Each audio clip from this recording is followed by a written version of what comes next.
वजीर आजम शहबाज शरीफ ने आज 24 जुलाई को पाकिस्तान आर्मी के chief of general staff lieutenant general Syed Aamir Raza को 4 स्टार जनरल के ओहदे पर तरक्की दे दी है। उन्हें कमांडर नेशनल स्ट्रेटेजिक कमांड मुकर्रर किया गया है। गुज़िश्ता बरस 27वीं आईनी तरमीम की मंजूरी के बाद chairman joint chief of staff committee के बजाय commander of national strategic command का ओहदा मुतारिफ करवाया गया था। जनरल सैयद आमिर रजा को इससे पहले chief of general staff, four core Lahore के कमांडर और हैवी इंडस्ट्रीज टेक्सला के चेयरमैन भी रह चुके हैं। उन्हें आलमी ताल्लुकात, स्ट्रेटेजिक अमूर में महारत हासिल है। मशरिक वस्ता के मौजूदा हालात और बदलती हुई सूरत हाल में उनकी तैनाती को एक अच्छा फैसला करार दिया जा रहा है। जनरल सैयद आमिर रजा ने इब्तदाई तालीम लॉरेंस कॉलेज घोड़ा गली से हासिल की। 1988 में पाकिस्तान आर्मी की 6ठी लांसर रेजिमेंट में कमीशन हासिल किया। उन्होंने command and staff college Quetta और नेशनल डिफेंस यूनिवर्सिटी इस्लामाबाद से आला फौजी तालीम हासिल की।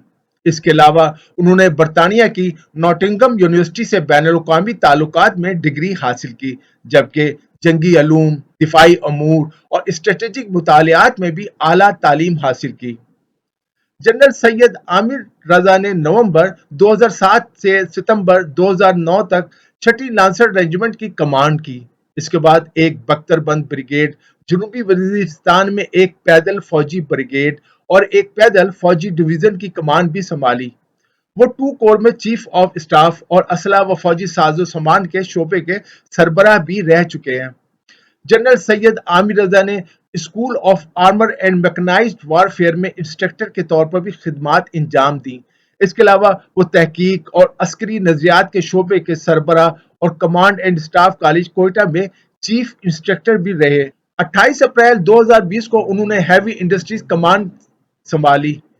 11 अक्टूबर 2022 को उन्हें लेफ्टिनेंट जनरल के ओहदे पर तरक्की दी गई। 16 मई 2023 को पाकिस्तान में 9 मई के वाकयात के बाद उन्हें लाहौर में 4 कोर का कमांडर मुकर्रर किया गया। गुज़िश्ता बरस 27वीं आईनी तरमीम की मंजूरी के बाद आर्मी एक्ट के तहत chairman joint chief of staff committee का ओहदा खत्म कर इसके बजाय commander of national strategic command का ओहदा मुतारिफ करवाया गया। आर्मी एक्ट में तरमीम के मुताबिक उस ओहदे पर चीफ ऑफ डिफेंस फोर्सेस की सिफारिश पर वजीर आजम पाकिस्तान बड़ी फौज के एक जनरल को 3 साल के लिए तैनात करेंगे। तरमीम के तहत कौमी मुफाद में वजीर आजम commander of national strategic command की मुद्दत मुलाजमत आर्मी चीफ की सिफारिश पर मजीद 3 साल के लिए बढ़ा भी सकते हैं।